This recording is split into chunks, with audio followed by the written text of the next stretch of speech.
प्रशांत किशोर के चुनाव में जीत उस तरह की सोच का करारा जवाब है। सो ये कहते हैं कि ये भाजपा की परंपरागत सीट है और यहां पर से अगर कुत्ते के भी गले में भाजपा का फंदा लटका दिया जाए तो उसके बाद चुनाव जीत ही जाता है। लेकिन ऐसे ये डायलॉग्स सुनने में ही कितना अटपटा लगता है कि आप जरा सोचिए कि क्या इस लोकतंत्र में एक प्रतिनिधि की तुलना कुत्ते से हो सकती है। और उससे भी बड़ी बात क्या है कि कुत्ते के गले में पट्टा डालकर अगर उसे जितवा दे वो जनता तो वो कुत्ते से भी बदतर हो सकती है। ऐसा पहले चला आ रहा था, लेकिन इस ट्रेडिशन को 243 में से एक ऐसा विधानसभा का सीट जहां से नितिन नवीन जो राष्ट्रीय अध्यक्ष है, विश्व की सबसे बड़ी पार्टी भाजपा के राष्ट्रीय अध्यक्ष नितिन नवीन, और उसका गृह क्षेत्र बांकीपुर जहां से लगातार 5 बार जो है वो विधायक रहे और उसके पूर्व में उसके पिता विधायक होते थे।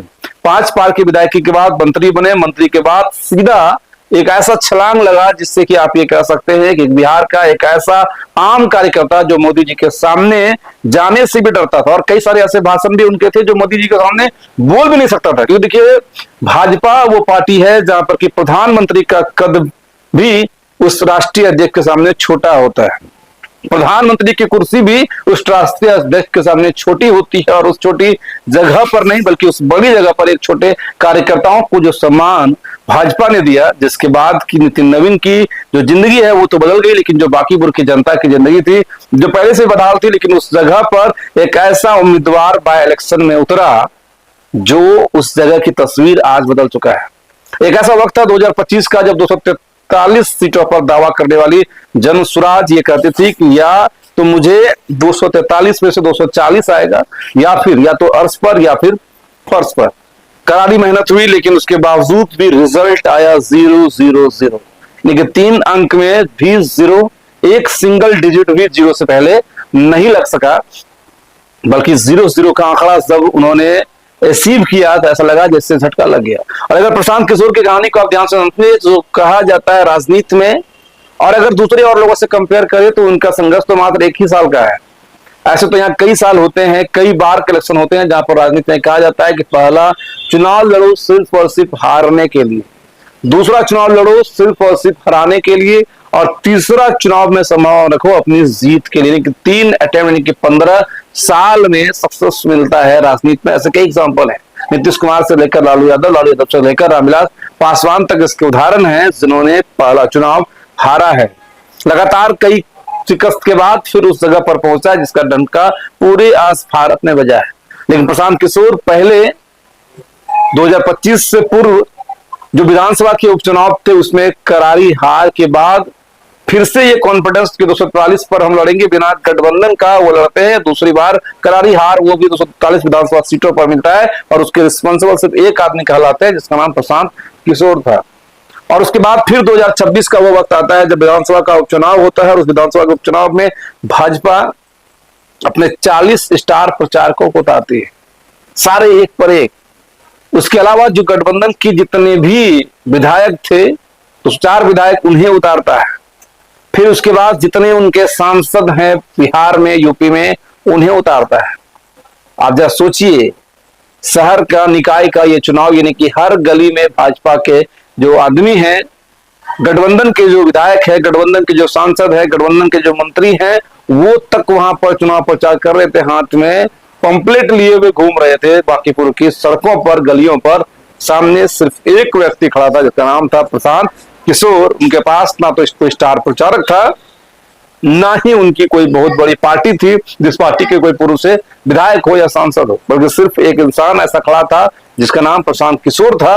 और उस प्रशांत किशोर की जो बातें हैं वो बड़ा किशोर हुआ, और उस किशोर वाली बातों पर प्रसन्न होकर बांकीपुर की जनता ने उन्हें इस बार चुनाव जिता दिया।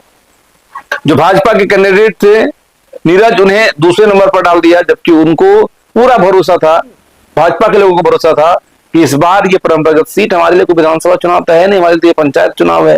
राजधानी में हम है, राजधानी से सारे नेता दिल्ली के, पटना के जो बीजेपी के कार्यालय है वहां से रथ निकलते थे, उसके बाद पूरे शहर में रथ घूमता था। लेकिन उसके बाद भी बांकीपुर की जनता ने साबित कर दिया, जो आपको हमने शुरुआत की लाइन में कहा था कि किसी भी कुत्ते के गले में अगर पट्टा डालोगे तो उसे लोग जिता देंगे। तो बांकीपुर की जनता इस बात का प्रूव कर दिए, क्योंकि वो पढ़े लिखे जनता थे और उन्हें ऐसा लगा कि अभी वाकई में विपक्ष कमजोर है, कोई एक ऐसा नेता जा सकता है उस विपक्ष में उस सदन में जो हमारी बात करेगा, पढ़े लिखों की बात करेगा, या फिर दुनिया को, भारत को, बिहार को, लोगों को ऐसा लगता है प्रशांत किशोर पढ़े लिखे हैं क्योंकि वो लॉजिकली बात करते हैं, कोई क्रिमिनल एक्टिविटी उनमें नहीं है, कोई पुश्तनी राजनीति में वो नहीं है, और इस कारण से बांकीपुर की जनता ने उन्हें वोट किया। वोट के आज परिणाम आए, परिणाम के बाद जो रिजल्ट है वो आपके सामने है कि बांकीपुर से प्रशांत किशोर जो है वो चुनाव जीत चुके हैं, और राखी गुप्ता जो है वो 3rd नंबर पर आ गए, क्योंकि शुरुआत से उनका कोई चर्चा ही नहीं था, क्योंकि ये ऐसे नेता थे। और ये भी अगर आपको भविष्य की बात करें, अगर यहां से आप ये कह सकते हैं कि बांकीपुर में प्रशांत किशोर के चुनाव परिणाम यानी कि जीतने के बाद अगर आपको देश बिहार में राजनीति की भविष्य तलाशने की बात हो तो साफ साफ दिख रहा है। पहले राजनीति में भविष्य के तौर पर अख्तरुल इमाम देखे जाते थे, क्योंकि विपक्ष में अगर कोई मुद्दा मजबूत करता था तो अख्तरुल इमाम था, लेकिन अख्तरुल इमाम की पार्टी का सिर्फ एक ही एरिया में पकड़ है और उस पर कम्युनिज्म का आरोप है, उस पर सिर्फ मुस्लिमों का भरोसा है, जिस कारण से उनका दायरा छोटा पड़ जाता है। क्योंकि बिहार में मुस्लिम आबादी सिर्फ सीमांचल में है और उधर मुस्लिमों की आबादी नहीं है, और इस कारण से एक तरफा वोट उन्हें पड़ता है। लेकिन कहीं एक ऐसा भी जगह होगा जहां पर उनको वोट नहीं पड़ेंगे। और जो तेजस्वी यादव नेता प्रतिपक्ष के जाते हैं, उस आदमी को यह तक पता नहीं है एक पत्नी के बर्थडे से ज्यादा अहमियत स्थापना दिवस का होता है या फिर पत्नी होती है। क्योंकि जब आप राजनीति में रहते हैं, राजनीति में परिवार से ज्यादा मायने आपका पॉलिटिकल जो वर्कर्स है, पॉलिटिकल जो कार्यक्रम है, जो पॉलिटिकल इमेज है, वो ज्यादा मायने रखता है। और वो तेजस्वी यादव एक झटके में अपने परिवार के सारे लोगों को रिश्ते नाते तोड़कर सिर्फ एक व्यक्ति की मनमानी संजय यादव के लिए सारे कुछ खत्म कर रहे थे। अब इस चुनाव के परिणाम को आप देख लीजिए कि राखी गुप्ता 3रे नंबर पर चले गए, अब 2रे नंबर पर भाजपा आ गई है। अलग बात है वहां भाजपा 2रे नंबर पर है, लेकिन देश में भी 1 नंबर पर है और राज्य में 1 नंबर है। इसका मतलब है कि जो 2nd पोजीशन की भूमिका अब अकेला प्रशांत किशोर जाकर सदन में उठाएगा, जिस पर लोगों की उम्मीदें जगेंगी। और जो ये व्यक्ति हैं तेजस्वी यादव, जिन्हें उस सीट पर मेहनत करनी चाहिए थे, वो मात्र इलेक्शन के मात्र 2 दिन पूर्व आते हैं ताकि एक दिन शामिल रहकर सिर्फ और सिर्फ उनका रैली को संबोधित कर दिया जाए। इनके सामने करारी हार दिखती है, लेकिन उसके बावजूद भी ना तो किसी कांग्रेस के नेता का सपोर्ट लिया जाता है, ना ही गठबंधन के किसी और नेता का सपोर्ट लेकर अपने पार्टी के कैंडिडेट को चुनाव में मदद करवाया जाता है। बल्कि उन्हें अगर कोई चीज प्यारा है तो वो सिर्फ ये है कि उनका जो उनकी पत्नी है राजश्री, उनका बर्थडे कब है, और बर्थडे भी उनका कार्यकर्ताओं के साथ नहीं, गृह राज्य बिहार में नहीं, राजधानी पटना में भी नहीं, बल्कि सीधा विदेशों में जाकर जो है उनका बर्थडे मनता है। जिसका परिणाम आज ये रहा है कि लगातार जो आरजेडी है वो पिछड़ती जा रही है। और अब तो विपक्ष के रूप में प्रशांत किशोर को मौका मिल चुका है। एक विपक्ष के रूप में अख्तरुल इमाम पहले से ही माहौल बनाए हुए थे, और दूसरा विपक्ष के रूप में एक और माहौल प्रशांत किशोर बना रहे हैं। तो आप जरा समझिए कि अब इस चुनावी जीत के बाद जो है अब क्या असर हो सकता है, अब क्या राजनीति पर फर्क पड़ सकता है प्रशांत किशोर के आने से। अब आरजेडी 3rd नंबर पर जाकर कहीं ऐसा नहीं है कि नेता प्रतिपक्ष के भी भूमिका से दूर हो जाए। ये चुनाव परिणाम बहुत कुछ सिखा चुका है, बहुत कुछ बता चुका है। आप भी अपनी प्रतिक्रिया कमेंट में जरूर लिखिएगा कि ये चुनाव परिणाम आपको किशोर बिहार की राजनीति का इशारा कर रहा है, और लोगों ने साबित कर दिया है कि अगर आप 3rd स्टेप में मेहनत करते हैं तो प्रशांत किशोर बन सकते हैं। प्रशांत किशोर ने बन के 243 विधानसभा सीट में जितनी करारी हार हुई थी उनका बदला 2026 में आकर ले लिया है।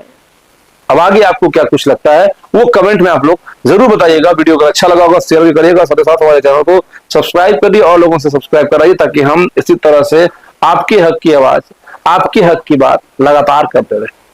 जय हिंद।